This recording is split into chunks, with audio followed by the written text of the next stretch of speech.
If you find yourself constantly stuck in this place of stop, start, stop, start, stop, start when it comes to your health, it's likely because you're trying to avoid something.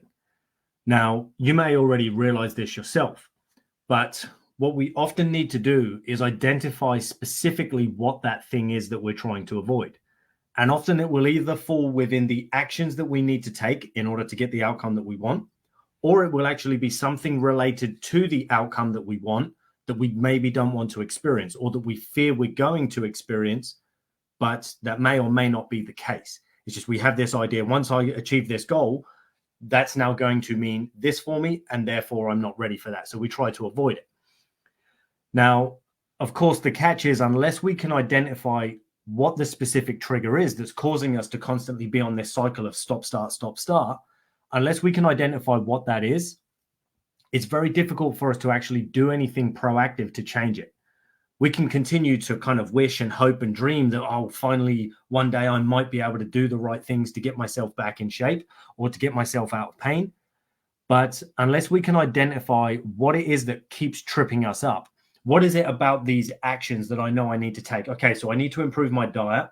I maybe need to start exercising more regular. Maybe I need to start looking after myself. Maybe I need to do some breath work or some hydration work and so on. Like there might be various things you need to do, but unless we can identify what it is about those things that is actually holding us back, we won't know where to start. We'll just keep trying the same thing over and over. We might be using a different method. Oh, I tried veganism last time. Now I'm going to try keto or paleo and so on. But quite often the method that we pick won't really make a difference unless we can identify the specific trigger that keeps causing us to fuck ourselves up.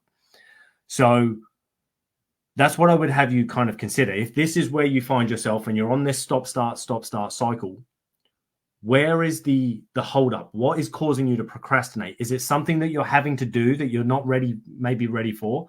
Maybe it's something you don't want to implement in your lifestyle. And then I would also say, okay, well, once you identify that thing, it's often a good thing to identify, well, why is that significant? Oh, here's the thing. I don't want to change my diet. Cool. You don't want to change your diet. Why is that? Well, to be honest with you, I don't enjoy healthy food. I like all the bad stuff because all the bad stuff tastes the best. Okay, cool. That might be true. It might not. So is it that it's a simple case of you don't like healthy food, or is it just that you haven't yet learned to prepare it in a way that it's actually enjoyable for you? Now, sometimes it is as simple as that. Oh, it's actually not that I don't like healthy food. It's just I'm not very good with healthy food prep. I'm not used to it. It's not something I'm experienced in. So therefore, I avoid it. Other times it can be more along the lines of, oh, well, healthy food is boring. So there's this idea that, living healthy and being into fitness and health makes you a boring person. Whereas if you kind of on the other side of the scale and you're into sex, drugs, rock and roll and living on life on the edge, well, then you're an exciting person. You're a star essentially. So sometimes we would prefer to live that rock and roll type lifestyle because it has more street cred than being a health nerd or a health freak and so on. I just noticed I'm doing a lot of this today, aren't I? But anyway, that's the case. Like sometimes it's a case of, well, living in this particular way has an idea or a connotation wrapped around it. And I don't want to be identified as that. I don't want people to think I'm boring. I don't want them to think I'm some kind of health freak or nerd. So therefore, I won't venture into that side. Now, that's when it's around the actions, or the actions are, I live a healthy lifestyle. I don't really want that because I don't want to be perceived as this particular thing. Now, if it's outcome based, sometimes if we're basing it around that same principle, it's more a case of, oh, well, I think I'm going to have to give up a lot of my social life in order to be healthy.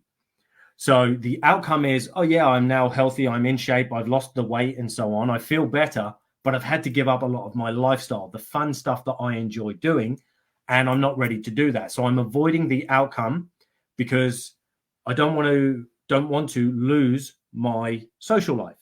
Now, the truth is, we don't actually have to lose our social life. It might have to tweak in certain areas or be adapted, but we can actually still maintain the social life that we have.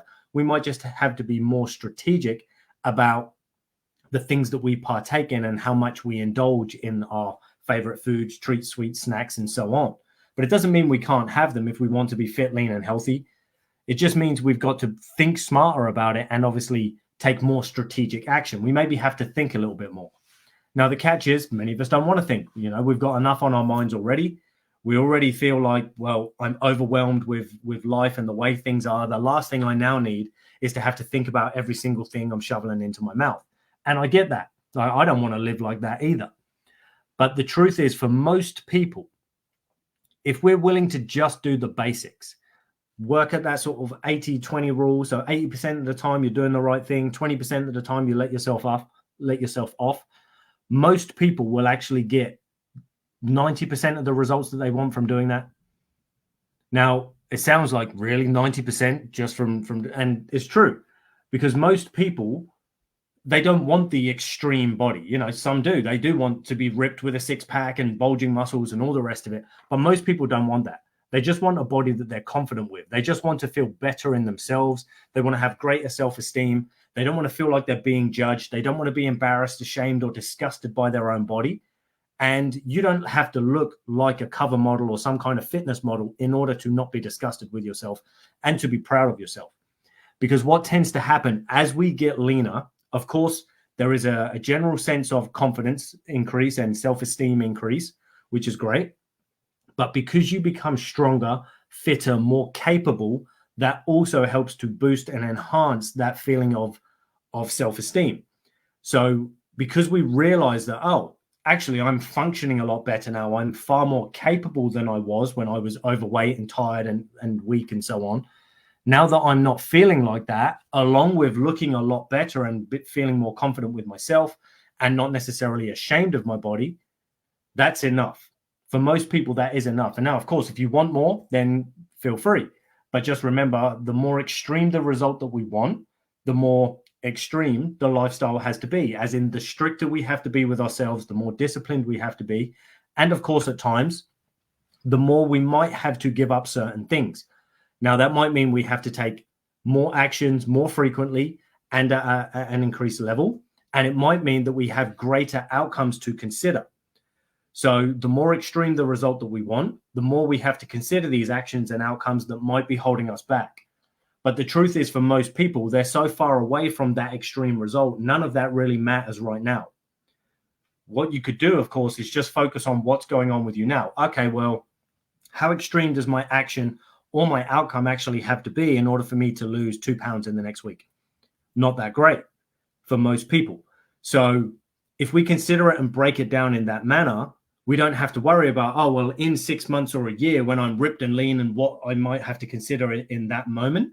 Instead, instead, what I can focus on is the now. What I can focus on is the small incremental changes that I need to make, that I'm happy to make, that aren't so extreme and aren't going to overwhelm me and cause me to want to avoid them.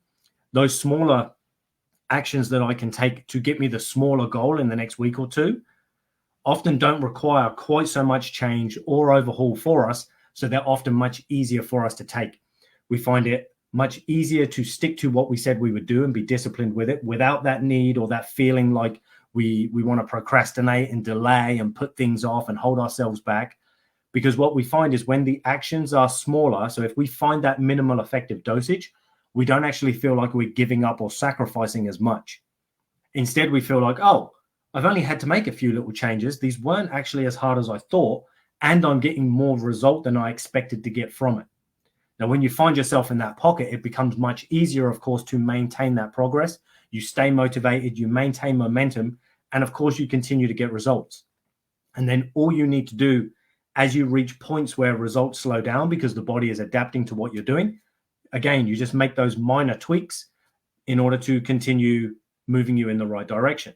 And it's much easier to play the game in that way rather than trying to do everything overnight and then finding that you end up on this stop-start cycle because you're constantly avoiding certain actions or certain outcomes that may or may not even be required or may not, may not actually manifest as a result of this intervention that you're making in your lifestyle anyway, such as losing your social life and all those types of things.